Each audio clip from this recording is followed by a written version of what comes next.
جمعیت علماء lower court نے پھانسی کی سزا دے دی گجرات کے اندر، ہائی کورٹ میں پہنچے انہوں نے پھانسی کی سزا دے دی. ہم اس کیس کو لے کر، اس کے اندر ہندو بھی تھے مسلمان بھی تھے، سپریم کورٹ میں آئے.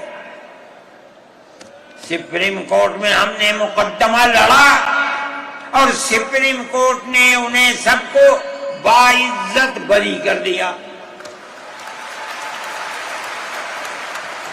میں نے کہا کہ کسی ملزم کے لیے گورنمنٹ ہندوستان کی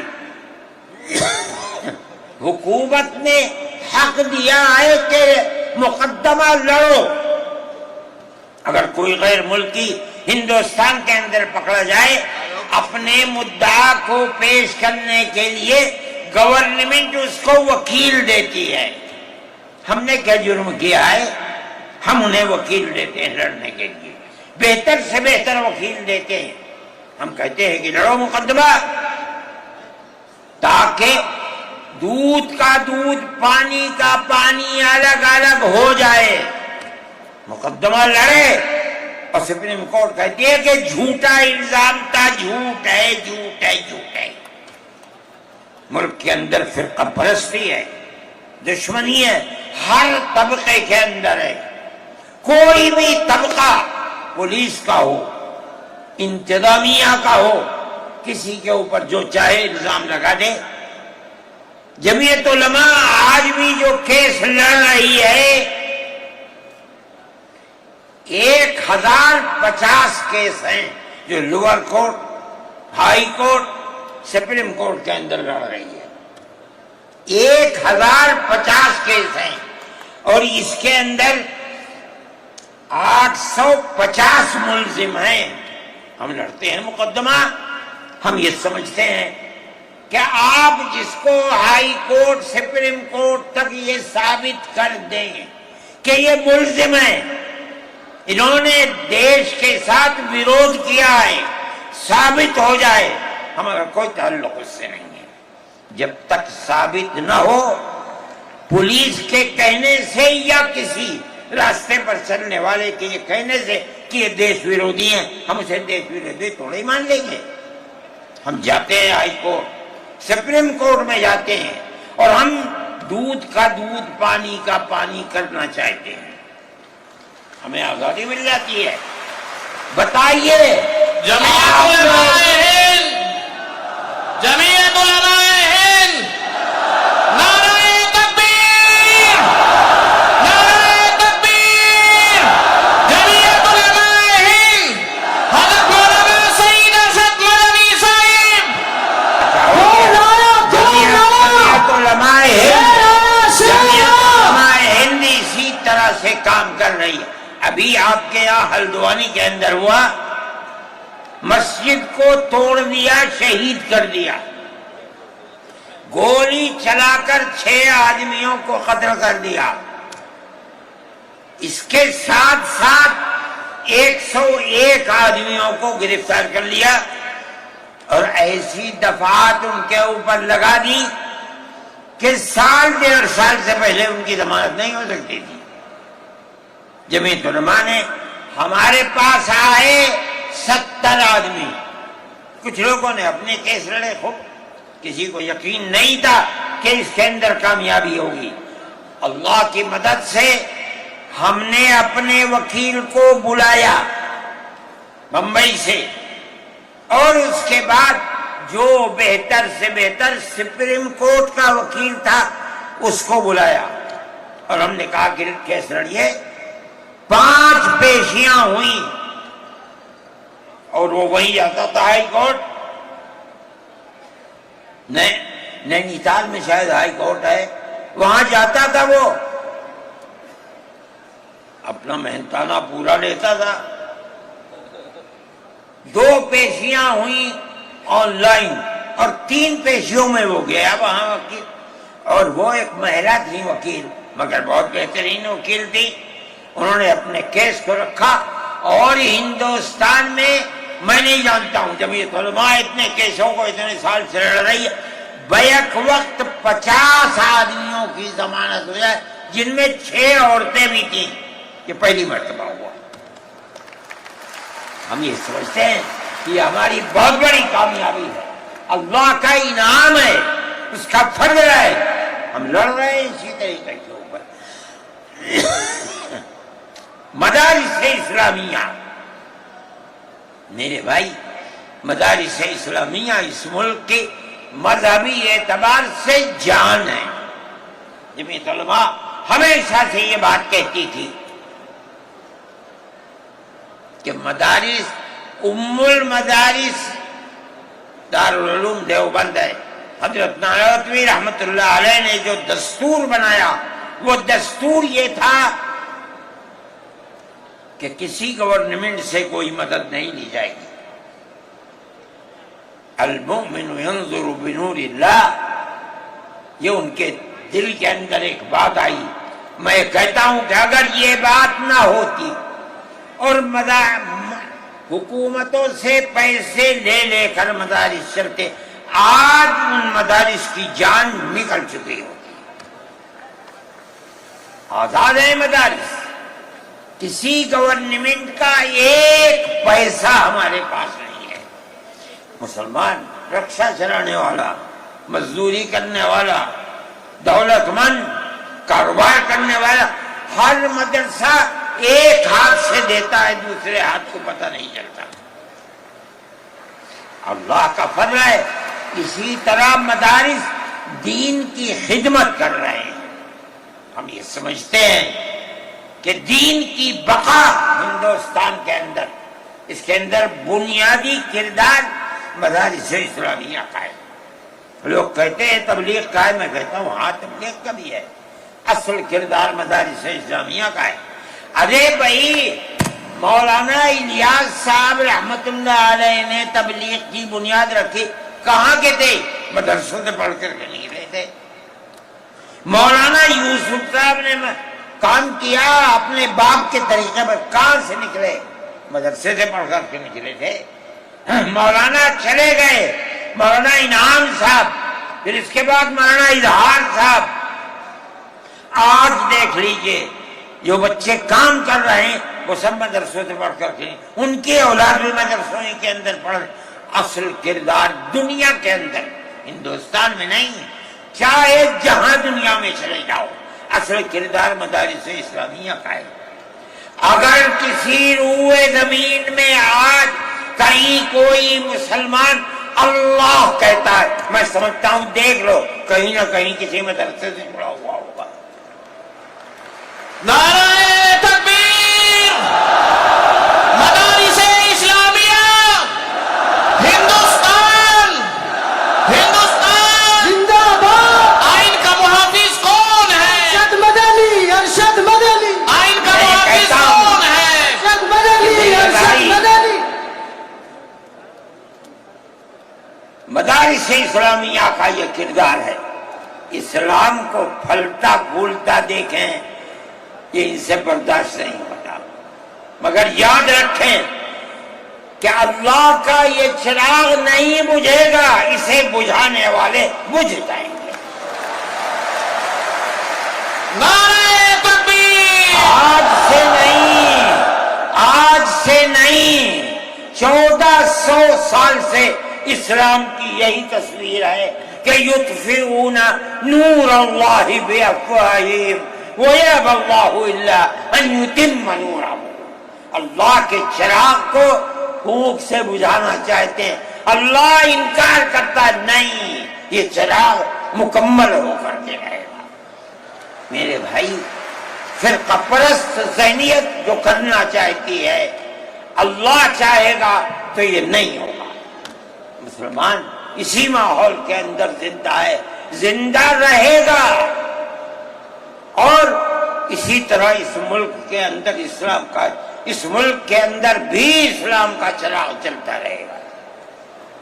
میرے بھائی میں یہ باتیں اس لیے کہہ رہا ہوں کہ آپ کے اندر حوصلہ ہونا چاہیے، لیکن امن و امان کو مت جانے دیجیے۔ مسلمان مر جائے ٹھیک ہے، مگر امن و امان ختم نہیں ہونا چاہیے۔ میں نے ٹھیک ہے اسلام کو نہیں مانتا آدمی، اللہ کو نہیں مانتا، اللہ کو برا بھلا کہتا ہے۔ ہمارے آقا ہمارے سر اور آنکھوں پر ان کے جوتے ہیں، ہم ان کو اللہ کے بعد دوسری شخصیت سمجھتے ہیں۔ جو نہیں مانتا وہ ان کو برا بھلا کہتا ہے، کہے، لیکن نقض امن کے لیے کہے، ہم یہ سمجھتے ہیں کہ ہندوستان کے قانون کے خلاف ہے۔ یہ فرقہ پرستی ہے کہ اس کو تو نظر بند کر دیا جائے، کسی جگہ چھپا دیا جائے، اور وہ جو احتجاج کریں ان سے جیلوں کو بھر دیا جائے۔ ہم سمجھتے ہیں کہ یہ خود ایسا کرنے والوں کی فرقہ پرستی ہے، ہم اس کو قبول نہیں کرتے۔ اس لیے میرے بھائی آنے والے دنوں کے اندر یہ بات طے ہوگی کہ اس سلسلے کے اندر کیا کیا جائے۔ ہم اس کو نقض امن سمجھتے ہیں۔ آپ ایسا کرنے والوں پر نقض امن کی بنیاد نہ بنائیں، اور وہ جو گھروں سے باہر نکلے ان پر نقض امن کی بنیاد۔ آج بنگلور کے اندر جو یہ واقعہ 3 سال پہلے ہوا تھا، جو کرنے والا تھا وہ آزاد پھر رہا ہے، اور میں سمجھتا ہوں کہ 63 یا 64 لوگ 3 سال سے جیلوں کے اندر پڑے ہوئے ہیں، صرف اس لیے کہ جو نقض امن کرنے والا ہے اسے تو آپ نے آزاد چھوڑ دیا، اور جو احتجاج کرنے والے تھے ان سے آپ کو جیل میں بھر دیا۔ ہم اس چیز کو اس ملک کے امن کے خلاف سمجھتے ہیں۔ میرے بھائی بلڈوزر چلانا یہ بھی ایک چیز تھی۔ آپ قانون کے خلاف ہونے پر بلڈوزر چلاتے ہیں، چاہے ہندو کا گھر ہو، چاہے مسلمان کا گھر ہو، چاہے عیسائی کا گھر ہو، ہم اسے بھی برا سمجھتے ہیں۔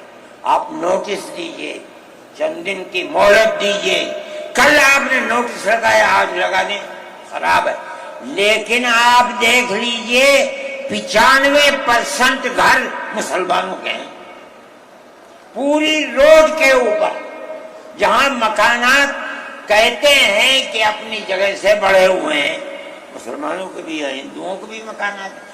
آپ صرف مسلمان کے مکان توڑ دیں، پھر دوسری مصیبت کیا ہے کہ اس مکان کے اندر مان لیجئے بوڑھے ماں باپ رہتے ہیں، جس کو آپ نے پکڑا ہے، کوئی غلطی ہوئی ہے، اس کے بیوی اور بچے رہتے ہیں اس مکان میں، غلطی اس ایک آدمی سے ہوئی، آپ پورے مکان کو گرا دیں، ماں باپ کہاں جائیں گے؟ ایسے مکانات کو گرا دیا جس میں وہ کرائے پر رہتے تھے، وہ ان کا مکان بھی نہیں، آپ نے گرا دیا۔ ہم اس کے خلاف، ہم یہ سمجھتے ہیں کہ گورنمنٹ کا یہ عمل ملک کے دستور اور آئین کے خلاف ہے۔ اس لیے جمعیت علماء ان تمام چیزوں کے اوپر نکیر کرتی ہے، اور ہم یہ سمجھتے ہیں کہ اگر یہ ملک زندہ رہے گا تو اخوت و ہمدردی اور پیار و محبت کے ساتھ زندہ رہے گا۔ جمعیت علماء کی یہ پالیسی ہے، ہم سب کو ساتھ لے کر چلتے ہیں، کسی کی مخالفت نہیں۔ یہ پنڈت جی بیٹھے تھے، شاید چلے گئے، تھک کے آئے، اس سنجے کو گئے کہ اتنا بڑا ٹیکا لگا ہوا ہے، کہنے لگا میں تو آیا ہوں جلسے میں شریک ہوں گا۔ میں نے کہا کوئی دیکھے گا تو کیا کہے گا؟ لگا جی کہنے دے، جو چاہے کہے، میرے تعلقات سب سے ہیں، میں ہر ایک سے اپنے تعلقات، چاہے کوئی ہندو ہو چاہے مسلمان ہو، میں نے اپنے بچپن میں دیکھا ہے کہ حضرت رحمت اللہ علیہ کے پاس ہندو بھی آتے تھے، مسلمان بھی آتے تھے۔ میں نے یہ بھی دیکھا ہے کہ ایک گاؤں کے اندر جبیرن میں حضرت کار سے جا رہے تھے، میں بیٹھ گیا، وہاں جا کے میں نے دیکھا کہ ایک ہندو جو اس گاؤں کا پڑھا لکھا آدمی تھا، ہو سکتا ہے حضرت کے ساتھ کہیں جیل میں ہو، اس کے یہاں اس زمانے کے اندر جب پانی نکالنے کے لیے انجن کا رواج نہیں تھا، اس نے لگایا اور حضرت کو بلایا تھا کہ حضرت اس کے اندر بسم اللہ کر کے شروع کر دیں. حضرت کا بڑھاپا تھا، وہ اسے چلانا، تو وہ بھی لگا اور بھی لوگ لگے اور حضرت بھی لگے اور اسے چلایا اور پانی نکلنے لگا. یہ تعلقات تھے. ہم آج بھی اسی کے اوپر قائم ہیں. بغیر پیار و محبت کے ملک نہیں چلے گا. آپ کو یہ چلانا پڑے گا. آپ اسلام اور مسلمان کی مخالفت کریں اور اسے برباد کریں، یہ چیز نہیں چلے گی. میں اس سلسلے کے اندر جو گٹھ بندھن کی پالیسی ہے میں اس کو اچھا سمجھتا ہوں. ایک طرف تو یہ کردار ہے گورنمنٹ کا جو آپ کے سامنے پیش کیا جا رہا ہے.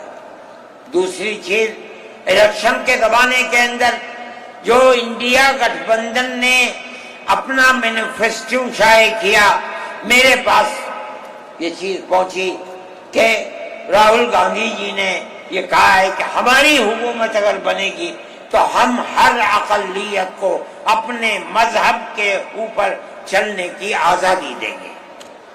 میں نے ان کی اس بات کو قدر کی نظر سے دیکھا اور میں نے یہ اعلان کیا کہ اس اعلان کے بعد مسلمان کو اس گٹھ بندھن کی جس میں رہ کر اس کو آزادی ملتی ہے اپنے مذہب کی، اس کو ووٹ دینا اپنے ملک اپنے دین کی حفاظت کے مرادف ہے. اور مجھے بڑی خوشی ہے کہ سارے ہندوستان کے مسلمانوں نے ایک جٹ ہو کر کے گٹھ بندھن کو ووٹ دیا اور گٹھ بندھن اس طرح سے آگے نکلا اور بی جے پی ہار گئی.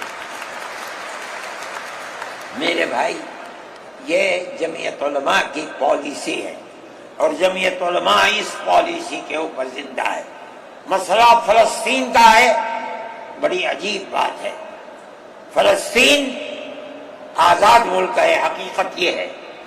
آپ یہ دیکھیے، جب دولت عثمانیہ کو دنیا کی بڑی طاقتوں نے مل کر ختم کیا اور خلافت اسلامیہ ترک میں ختم ہو گئی،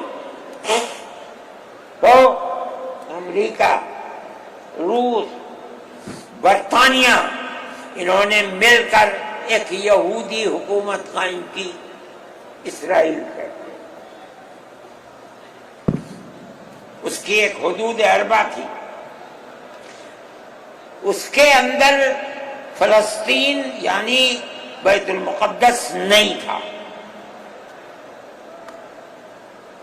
جب وہاں اسرائیل ہو گیا، امریکہ اس کا سرپرست بن گیا. اب اسرائیل نے آگے بڑھ کر فلسطین کے اندر اپنے پیر جمائے اور بیت المقدس کو لینا چاہا. نتیجہ یہ ہوا کہ جنگ ہوئی اردن کے اندر اور بیت المقدس پر بھی قبضہ کیا اور اس کے ساتھ ساتھ فلسطینیوں کو غلام بنایا. ابھی دل نہیں تھما، تھوڑے دنوں کے بعد پھر آگے بڑھا اور گولان کی وہ پہاڑیاں جو شام کے اندر تھی ان کے اوپر قبضہ کر لیا. جس دن پہلا حملہ بولا فلسطینیوں نے، ہمارے ملک کے پرائم منسٹر نے یہ کہا کہ یہ دہشت گرد ہیں. مجھے بڑا افسوس ہوا کہ یہ تاریخ ہی دنیا کی نہیں جانتے. ایسا لگتا ہے جیسے ہی انہوں نے دنیا کو دیکھا ہی نہیں. میں نے اعلان دیا، میں نے یہ کہا کہ جو یہ کہتے ہیں کہ یہ دہشت گرد ہیں، اگر یہ دہشت گرد ہیں اور غلامی کی زنجیروں کو توڑنا یہ دہشت گردی ہے، گاندھی جی بھی دہشت گرد تھے، نہرو بھی دہشت گرد تھے، ہمارے اکابر بھی دہشت گرد تھے. یہ ایسی بات ہے جس کی کوئی تعبیر نہیں ہو سکتی. اللہ کا فضل ہے، اس کے بعد سے آج تک کبھی یہ نہیں کہا گیا کہ دہشت گرد ہے. لیکن مجھے افسوس ہے، میں نہیں مانتا ہوں اس بات کو، لیکن ہندوستان کی یہ غلط پالیسی اگر ہے. میں گیا عرب تو میں نے لوگوں سے سنا کہ ہندوستان کا بارود فلسطینیوں کے مارنے کے لیے اسرائیل میں ہو رہا ہے استعمال۔ کہنے والوں نے کہا کہ ہندوستان کے فوجی بھی اسرائیل کے ساتھ لڑ رہے ہیں۔ میں اس کی تصدیق نہیں کر سکا ہوں، اتنے میں بات نہیں، مگر میں یہ کہتا ہوں کہ کھل کر پالیسی ہونی چاہیے۔ آپ اگر فلسطینیوں کے قتل عام پر بازی امریکہ کی طرح کہیے کہ ہماری فوجیں اسرائیل کے ساتھ، آپ بھی کہیے کہ ہماری فوجیں لڑ رہی ہیں، اور اگر نہیں ہے اپنے دامن کو پاک کیجیے۔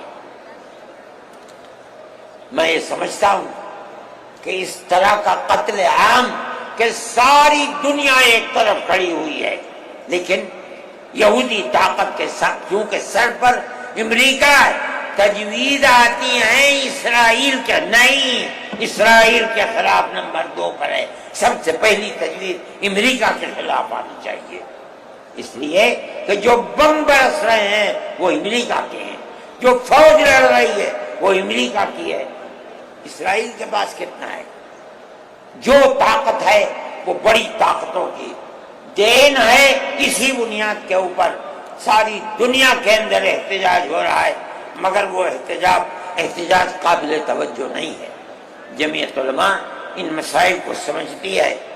ہم نے اپنی بات آپ سے کہی ہے، مسلمان اپنے نظریات، اپنے خیالات کو صحیح کرے اور اس نہج کے اوپر چلے۔ میں پھر کہتا ہوں، آپ ہندو مسلم اتحاد، آپ جس گاؤں میں ہیں وہاں اتحاد رکھیے، اپنے کھیت میں ہیں وہاں اتحاد رکھیے، بازار میں بیٹھے ہیں وہاں اتحاد رکھیے، جہاں دنیا کے اندر ہے مذہب کی بنیاد پر نہیں، ہندو مسلم بھائی بھائی اسی اتحاد کی بنیاد کے اوپر چلیے۔ اگر آپ چلیں گے تو آپ اپنے ملک کے وفادار ہیں اور آپ صحیح راستے پر چلنے والے ہیں، اور اگر آپ وہ پالیسی خدا نخواستہ جو فرقہ پرست نظریے کی پالیسی ہے، اگر آپ اسے اپنائیں گے ملک تباہ ہو جائے گا، برباد ہو جائے گا۔ میں انہی نظریات کے ساتھ آپ حضرات سے اجازت لیتا ہوں اور اپنے ان احباب کا شکریہ ادا کرتا ہوں جنہوں نے توجہ دلا کر گھر گھر جا کر اپنے بھائیوں کو اس اجلاس میں آنے کے لیے آمادہ کیا ہے، جمعیت علماء کا پیغام پہنچایا ہے، اور ان لوگوں نے یہاں آ کر اس اجلاس کی رونق کو